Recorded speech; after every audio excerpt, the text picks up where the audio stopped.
What's up, everyone? It's your boy Scott. Welcome to the Scott Reports. Today I'm bringing you an anime review of Recreators Episode 5. And guys, I don't know if I'm a little bit disappointed or if I'm amused by the resident giant robo pilot. I believe his name was Rui.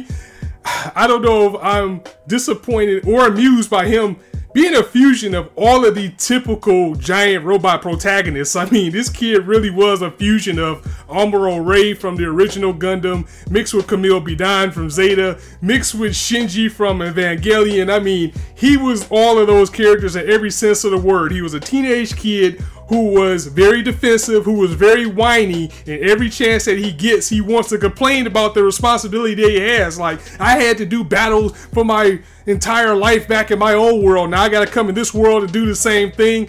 And his creator at the same time, he was like, yeah, I drew him that way to be defensive. I thought it would be cool until I had to deal with him. I mean, yeah, of course. Who wants to deal with a whiny ass kid no matter what type of responsibilities that he has? You got a big giant robot outside. So I expected, or maybe I wanted him to be more of the kind of the brooding or like the heroic type of Gundam pilot. Instead, we got what everybody hates about giant robot pilots. So I don't know how I feel about that. But anyway, Recreators Episode 5. To be honest, I don't want to say this was a throwaway episode, but a lot of things that transpired in this episode could have been glossed over very quickly. Instead, it was stretched out throughout the episode and made to fill this entire, 24 episode time slot. We didn't even get an ending theme, but it just seems like nothing really occurred. Big things happened, but it just seemed like it was stretched out because, first and foremost, this was something that we already kind of knew anyway. As far as Soda, we knew that he had some type of involvement with the military girl, now known as Altair. We know her name now.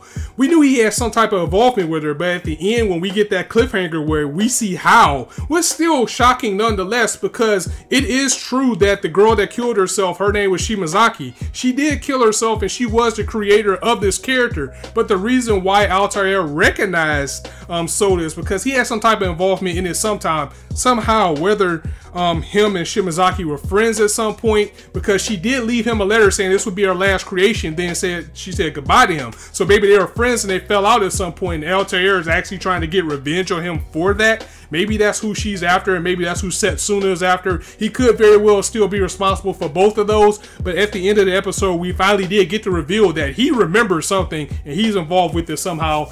But the biggest thing probably to take away besides that from this episode is that the government is actually going to help the creators and the creations, and that's kind of an unusual type of approach for the government to have.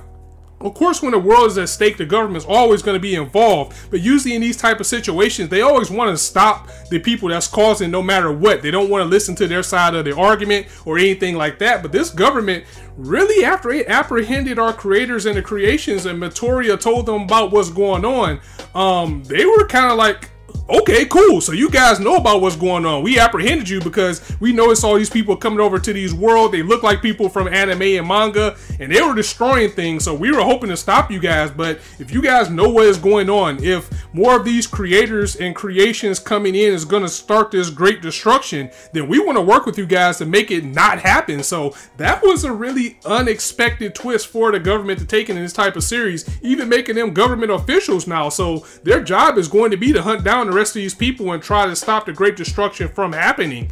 And usually, they always want to go against that type of thing or want to control these type of things for themselves, and maybe they're corrupt. So now seeing that our main characters are now going to be government officials, that's unexpected. But again, that's another point for the awareness that this series has, where it's very aware of what's going on. It looks at it in a situation like, look, these people are coming, these creations, they know what's going on, so we need to work with them in order to stop our world from being destroyed, instead of just being jackasses and just trying to apprehend them all, or maybe try to stop it and take all the credit for themselves. So that was good for that. Also, again, I really wasn't big on the Gundam pilot. I keep calling him a Gundam pilot because that's what he is, but I really wasn't big on him as a pilot. I'm not big on his creator as well. I mean, yeah, it was cool that and realistic that he would be salty that his house got destroyed, but I feel like that's really the only thing he said the entire episode. Every time you seen him, he was like, well, my house got destroyed, so I don't know where I'm going. Oh, my house. Oh, my house. And then you have the protagonist. It's like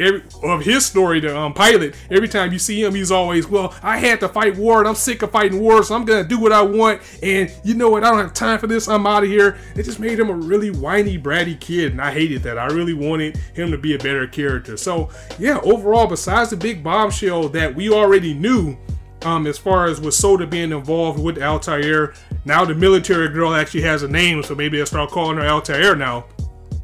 That was pretty much all we had to chew on. So it wasn't the best episode out of the 4 or 5 episodes that we have so far. This was definitely the weakest, but we still got a lot to chew on. And this series is still taking its time as far as building everything up. And we're going to be in episode 6. And most cores, unless this gets split, we're going to be at the halfway point. So maybe now that this is all out the bag as far as what's going on to the government and everybody around about the creators, the creations, Altair, and what she's planning, now maybe things will start to speed ahead, because we still got quite a ways to go in this series, but we're still getting a lot of info dumping as well, and I can kind of understand if people are beginning to wear thin on this series.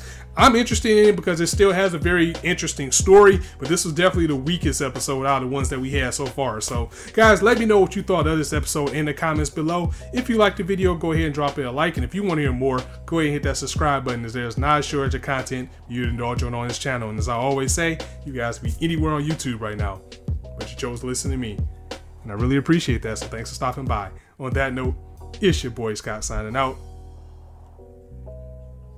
See you soon.